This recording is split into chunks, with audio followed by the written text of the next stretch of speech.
है friends, welcome back. इस video में जेपी पावर के करंट चार्ट पैटर्न और फाइनेंशियल्स के बारे में डिटेल में समझने वाले हैं कि स्विंग ट्रेडिंग और लॉन्ग टर्म के लिए खरीदना चाहिए, बेचना चाहिए या होल्ड करना चाहिए। अगर ऑलरेडी आपके पास शेयर है तो यहाँ पे किस तरीके से आप ट्रेड को मैनेज कर सकते हैं, क्या नया पोजीशन ऐड करना चाहिए, उसके बारे में भी हम लोग डिटेल में बात करेंगे। तो अगर आप फंडामेंटल एनालिसिस को सीखना चाहते हैं, जानना चाहते हैं एक कंपनी के एनुअल रिपोर्ट से कैसे फाइनेंशियल डेटा को निकाल के सही तरीके से पढ़ा और इंटरप्रेट किया जाता है, या ऑनलाइन पोर्टल जैसे मनी कंट्रोल से कैसे आप एक कंपनी के डेटा को निकाल के सही तरीके से पढ़ के इंटरप्रेट कर सकते हैं, तो सारा का सारा वीडियोस चैनल के प्लेलिस्ट के अंदर अवेलेबल है और इस वीडियो के डिस्क्रिप्शन पर भी मैक्सिमम प्लेलिस्ट का लिंक आपको मिल जाएगा। तो चलिए सीखते हैं एक साथ।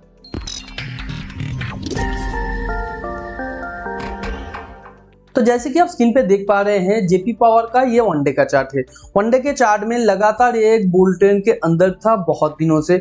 उसके बाद कंपनी का शेयर प्राइस अपने एग्जिस्टिंग चैनल को तोड़ के थोड़ा सा नीचे आया। फर्स्ट टाइम आप देख सकते हैं ऊपर की तरफ थोड़ा सा इसने ब्रेकआउट किया, फिर थोड़ा सा नीचे की तरफ ये पुल बैक किया है। पुल बैक के बाद लगातार ये थोड़ा सा और एक चैनल के थ्रू ऊपर जाने की कोशिश कर रहा था, मगर यहाँ पे नीचे और एक चैनल से ये आ गया। एक वेज के फॉर्मेशन में 3 लेग के साथ शेयर प्राइस नीचे आता है, फिर थोड़ा सा ऊपर जाने के बाद फिर यहाँ पे डबल बॉटम क्रिएट करके 2 लेग फॉर्मेशन के साथ वो फिर जहां से वेज स्टार्ट हुआ था वहां तक जाने की कोशिश करता है। तो यहाँ पे आप देखिए 3 लेग के साथ ये नीचे तो आया, फिर थोड़ा सा ऊपर जाने की कोशिश किया है। हालांकि ये एक चैनल के थ्रू ऊपर जाने की कोशिश किया है और ये चैनल बहुत ही वीक था। फिर ये नीचे की तरफ आने की कोशिश कर रहा था, मगर ये भी एक वीक चैनल का फॉर्मेशन था, क्योंकि जब ये नीचे आ रहा था देखिए कोई भी स्ट्रॉन्ग रिवर्सल का सिग्नल या बेयर का सिग्नल नहीं है, और ऊपर भी जब जा रहा है तब भी कोई यहाँ पे बुल सिग्नल नहीं है स्ट्रॉन्ग, वो सभी यहाँ पे ओवरलैपिंग बार से।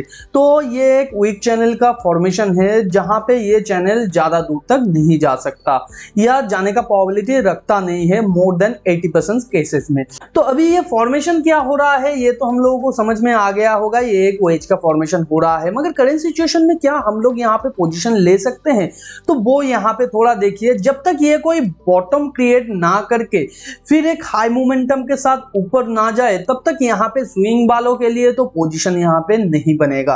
क्योंकि यहाँ पे अगर आप पोजीशन बनाते हैं तो हाईली चांसेस ये है एक लेग के साथ ये नीचे आया है, यहाँ पे 3 स्पाइक ना होके इसे अगर मार्केट या बिग ट्रेडर्स सिंगल लेग मानते हैं और फर्दर यहाँ पे ये जो लो पॉइंट है इससे हाई मोमेंटम के साथ ये ब्रेकआउट करता है, तो प्रोबेबिलिटी हाई है इस तरीके का और एक लेग ये नीचे की तरफ क्रिएट करे।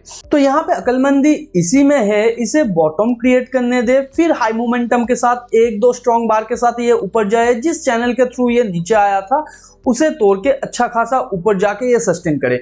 फिर जब 2 लेग फॉर्मेशन के साथ वो पुल बैक करने की कोशिश करके फिर ऊपर जाने की कोशिश करेगा, इस केस में भी आप पोजीशन ले सकते हैं, या 2 लेग फॉर्मेशन के साथ वो जब नीचे आएगा उस केस में भी आप ले सकते हैं। अगर 1-2 स्ट्रॉन्ग बार क्रिएट करे तो इस बार के क्लोज होने पर भी आप ट्रेड ले सकते हैं। तो मल्टीपल टाइम यहाँ पे आप ट्रेड इनिशिएट कर सकते हैं, मगर करंट सिचुएशन में आपके लिए वेट एंड वॉच करना ही सही रहेगा।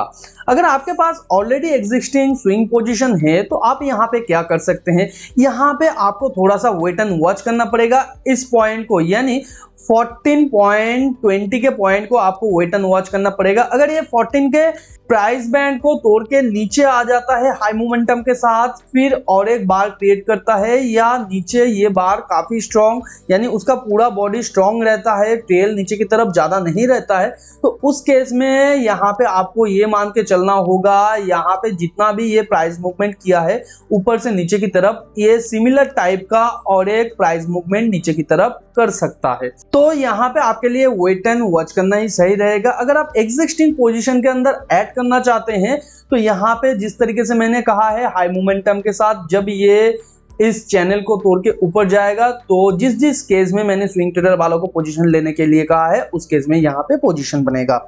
तो सर क्या अभी हम लोग एग्जिट कर दे? देखिए अगर आपका स्टॉप लॉस हिट हो गया है तो यहाँ पे शेयर को पकड़ के बैठने का कोई भी मतलब नहीं है, आपको सिंपली निकल जाना चाहिए।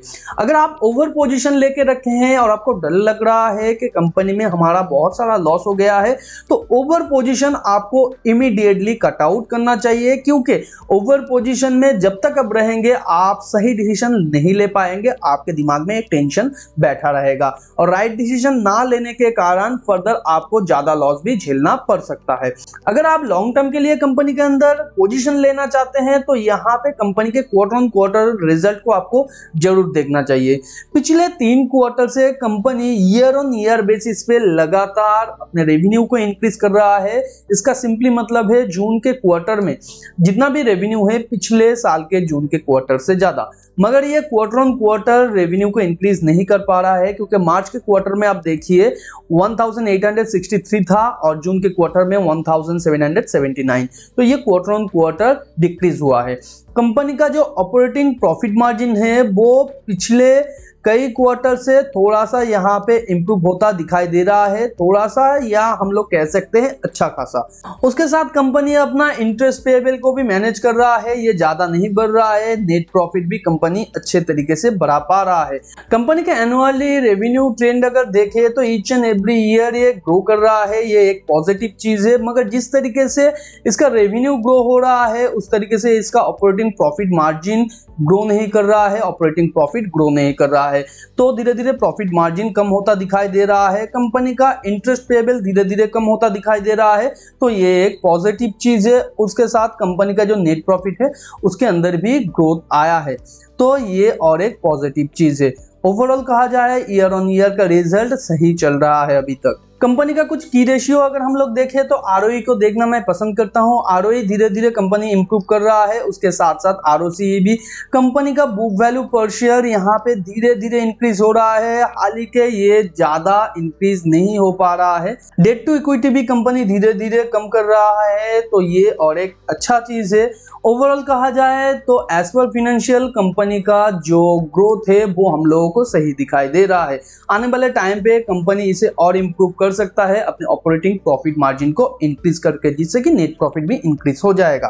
तो यहाँ पे अगर करेंट सिचुएशन में आप लॉन्ग टर्म के लिए पोजीशन लेना चाहते हैं तो हाँ बिल्कुल ले सकते हैं। ऑलरेडी ये एक बुल ट्रेंड के अंदर था और यहाँ पे ये एक बुल फ्लैग का पैटर्न भी क्रिएट कर रहा है, मगर यहाँ पे आइडियल पोजीशन कब होगा या आइडियल टाइम कब होगा, जिस तरीके से मैंने स्विंग ट्रेडर वालों को कहा है कि यहाँ से 1-2 स्ट्रॉन्ग बुल ट्रेंड के साथ जब ये ब्रेकआउट करे, जिस चैनल से ये नीचे आ रहा है उस चैनल को, तब यहाँ पे आप पोजीशन ले सकते हैं, या पुल बैक के दौरान या पुल बैक से जब ये ब्रेकआउट करके फिर ऊपर जाने की कोशिश करे उस केस में भी, तो ही आपको स्टार्टिंग से प्रॉफिट देखने को मिल सकता है। मगर अभी अगर आप पोजीशन लेते हैं तो हो सकता है स्टार्टिंग में आपको थोड़ा लॉस भी दिखाई दे। तो टेलीग्राम चैनल को अभी तक ज्वाइन नहीं किया है तो ज्वाइन करके रख सकते हैं। अचानक कोई अपॉर्चुनिटी इमर्ज होता है तो वही पे पहले अपडेट दिया जाता है, क्योंकि वीडियो बनाना बहुत ज्यादा टाइम कंज्यूमिंग होता है। नीचे डिस्क्रिप्शन पे लिंक दिया हुआ है, आप जाके ज्वाइन करके रख सकते हैं।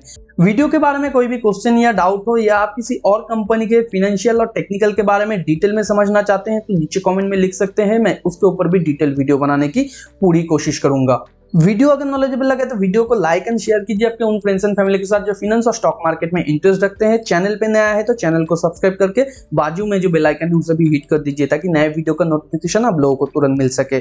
मिलते हैं अगले वीडियो पर, तब तक के लिए अपना बहुत ज्यादा ध्यान रखिए। Thanks for watching and happy investing.